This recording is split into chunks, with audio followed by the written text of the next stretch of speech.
Há uma comissão criada e há a necessidade que as prerrogativas parlamentares sejam respeitadas.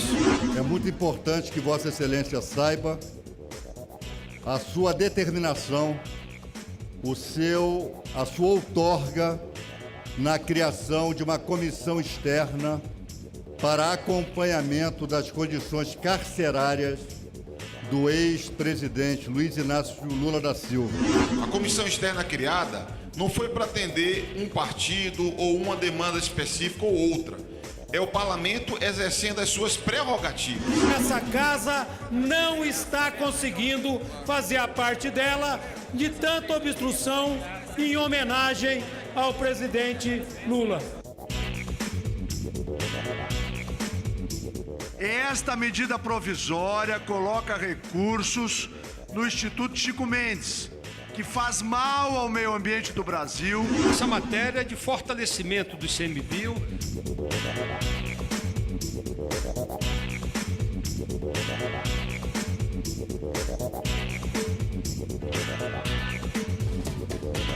Na terceira semana consecutiva, o plenário enfrentou um forte movimento de obstrução dos partidos oposicionistas, em protesto contra a prisão do ex-presidente Lula, especialmente contra a decisão da juíza de Curitiba, Carolina Lebus.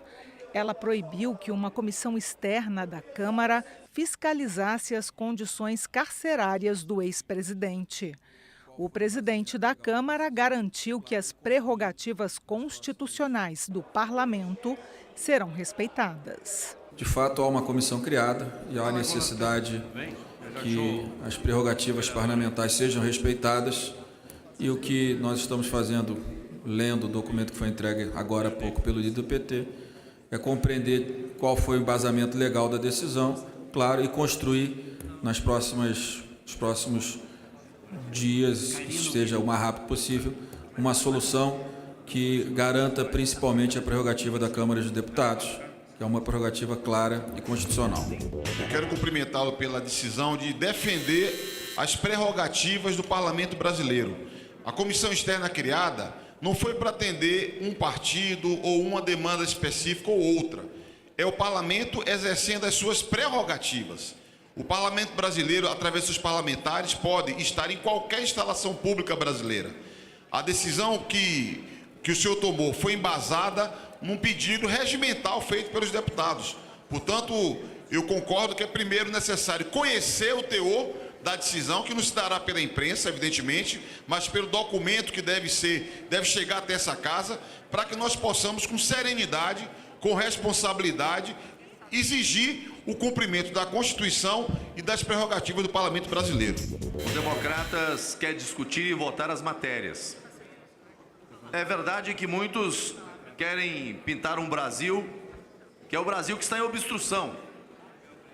O Brasil continua funcionando, as instituições continuam funcionando, o devido processo legal continua sendo respeitado. E esse parlamento não pode demonstrar ao Brasil que não está respeitando a Constituição.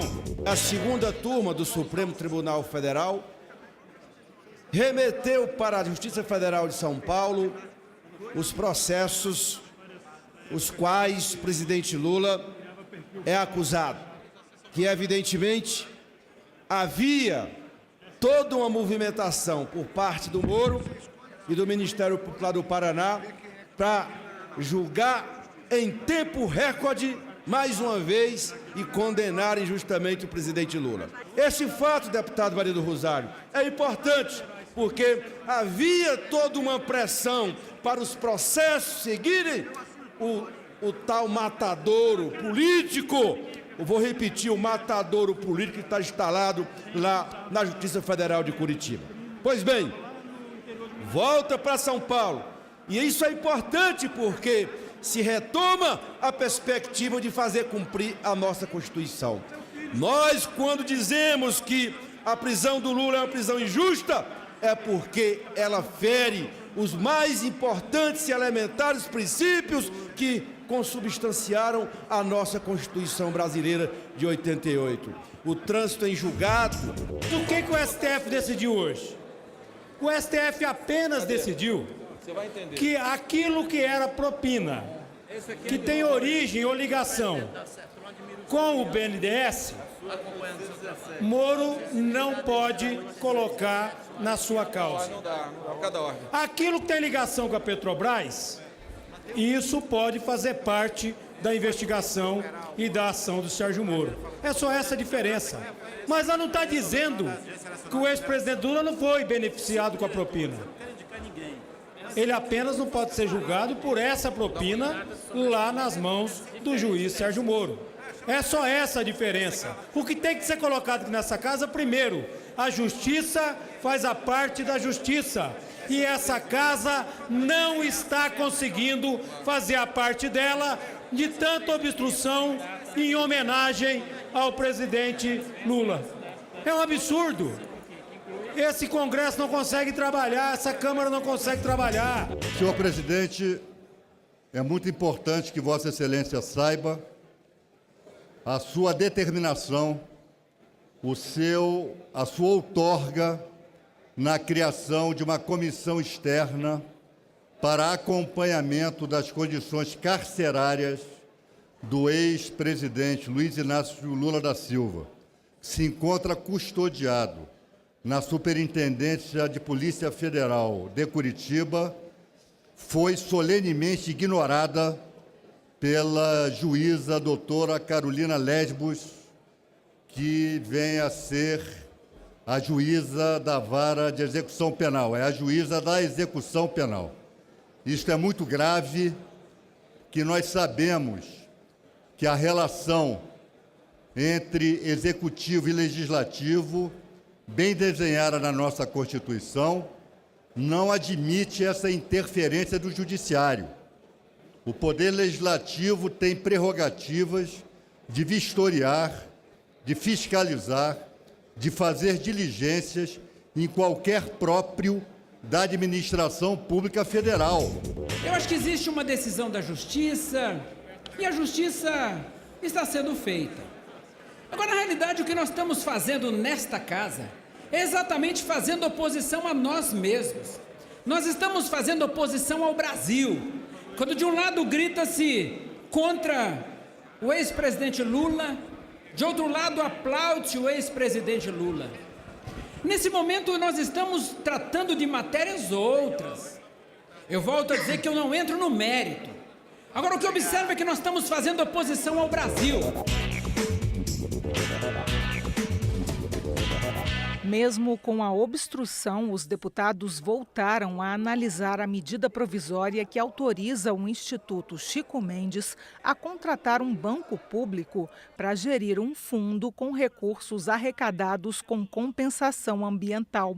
O fundo vai financiar unidades federais de conservação, como parques, reservas biológicas e áreas de proteção ambiental. O serviço público deve acontecer por via de concursos públicos.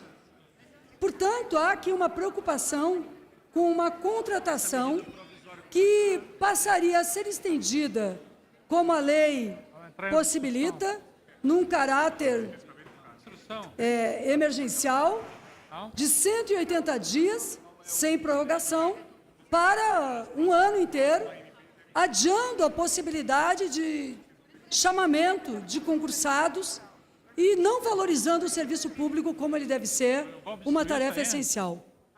Com base nessa questão de mérito, mas também por estarmos em uma obstrução de caráter político no Brasil, diante da situação de prisão política do presidente Lula, nós mantemos a nossa postura de obstruções. Isso que está se falando de dar emprego de 2 anos não é verdade. São apenas as brigadas anti-incêndios, que hoje só podem ficar 6 meses. Com essa medida provisória, elas vão ter mais estabilidade. Vai se poder combater mais os incêndios florestais nos parques, nas terras indígenas. Por esse motivo, senhor presidente, é importante que essa medida provisória seja votada. É um passo adiante já que criamos unidades de conservação, já que diminuímos o desmatamento na Amazônia, agora vamos combater os incêndios florestais. Esta medida provisória coloca recursos no Instituto Chico Mendes, que faz mal ao meio ambiente do Brasil, faz mal à Amazônia, portanto, conclamo a todos os parlamentares preocupados com o presente e futuro do Brasil, votar não a essa medida provisória para que o Instituto Chico Mendes não tenha nenhum privilégio e não receba nenhum recurso de nenhuma origem. O Brasil precisa ter uma outra relação com o meio ambiente que respeite o presente e o futuro do Brasil. Essa matéria é de fortalecimento do ICMBio, a criação, inclusive, de um fundo para fazer e materializar as compensações ambientais. Nós sabemos do desafio, inclusive por conta dos compromissos do Brasil, inclusive em fóruns internacionais, inclusive no ano passado, no fórum, na Conferência do Clima, que é uma conferência mundial, o Brasil tem a ver com isso, porque tem um ativo de biodiversidade, de recursos hídricos, de clima, de uma série de questões, e evidentemente que não votar esta matéria significa interditar esta agenda que nós já estamos atrasados, o Brasil como país já está atrasado. Evidentemente que esse projeto também do ICMBio, ele leva a uma visão de terceirização contra o estatuto do contrato, do concurso público, que nós não concordamos.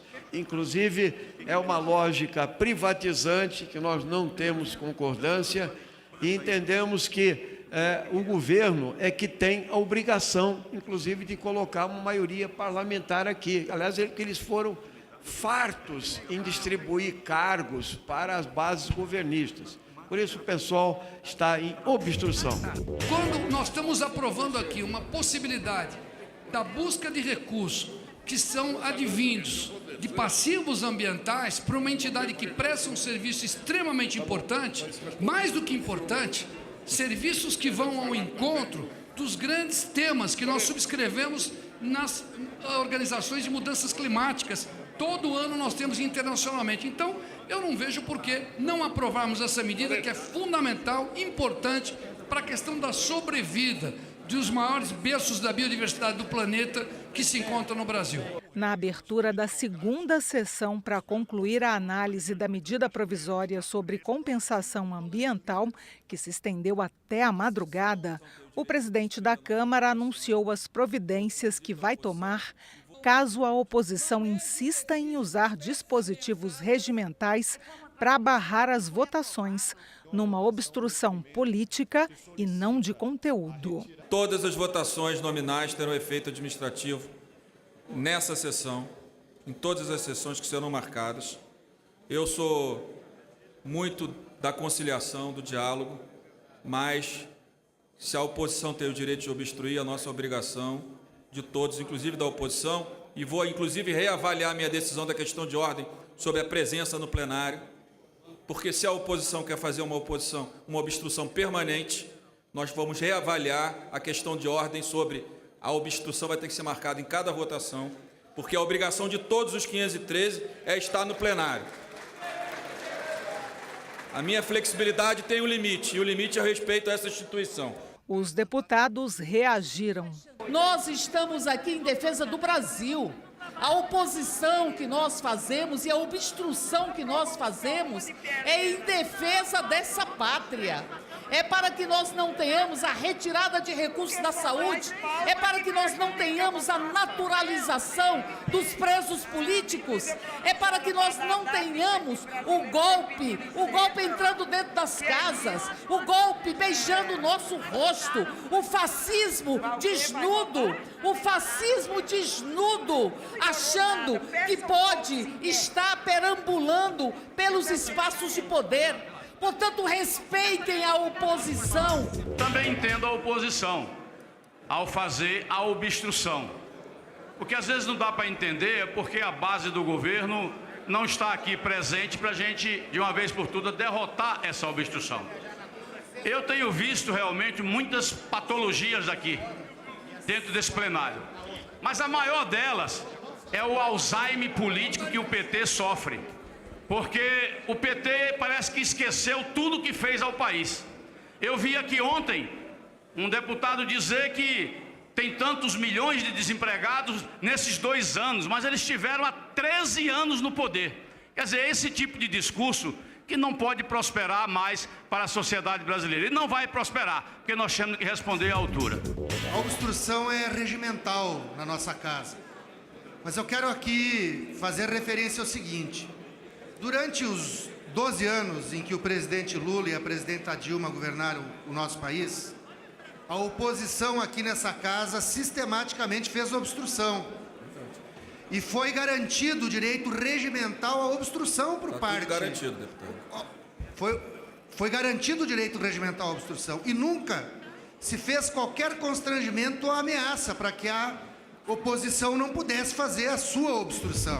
Não obstrução a uma pauta específica, obstrução aos temas gerais, obstrução ao Brasil, porque simplesmente em função de uma discordância de uma decisão do Judiciário, o PT imagina que a pauta legislativa e a pauta de interesse público precisa ficar refém de uma ação específica, de uma vontade específica de um partido que está inconformado com a decisão do Judiciário. É fundamental que a gente possa garantir que esta casa trabalhe e vote aquelas matérias que são essenciais para o povo brasileiro. Depois de 5 horas de sessão, as modificações no texto da medida provisória sobre compensação ambiental foram derrotadas. A MP segue agora para o Senado. Quero denunciar a irresponsabilidade do governo do Estado. Ainda hoje recebi um comunicado lá da cidade de Almenara, onde um policial militar nos pede intervenção para conseguir viaturas. Não tem viaturas. E eu citei Almenara, mas poderia citar 90% dos municípios mineiros. Está faltando viaturas para que os policiais possam fazer o policiamento com no mínimo de dignidade. Temas de interesse nacional, debates em plenário, a reação e propostas dos deputados, fatos e opiniões. O Acre tem hoje um dos maiores índices de assassinatos, de homicídios do Brasil por 100 mil habitantes. Os números chegam até 75 assassinatos por 100 mil habitantes, o que coloca Rio Branco entre as capitais mais violentas do Brasil. Segundo os dados do próprio Ministério Público do Acre, a segunda capital mais violenta do Brasil. Como é que um governo, que se diz governo do povo, reduz o horário de atendimento das delegacias, onde as pessoas vão buscar amparo da segurança pública, dos agentes policiais, no momento de crise? Se não tem esse horário de atendimento, como a população vai ser socorrida, senhor presidente?